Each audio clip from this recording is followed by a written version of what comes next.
अभी आए उसे दिन ही कितने हुए हैं, 2-4 दिन। आहिस्ता आहिस्ता सीख जाएगी वो सब कुछ। और तुम भी तो उस पे कुछ तवज्जो दो।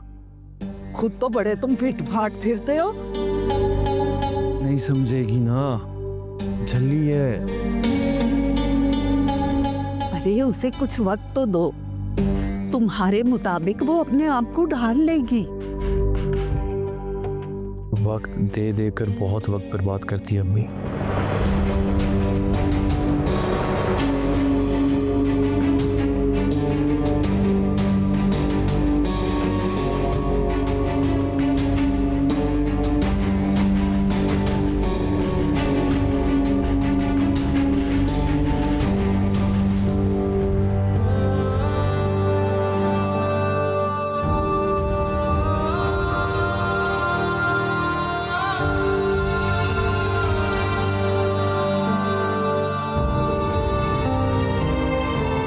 ये लो, ये ड्रेस पहन लो।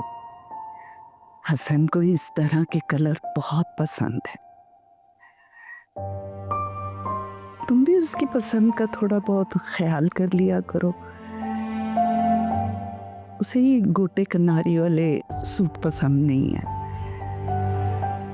हसन को मॉडर्न लड़कियां पसंद है।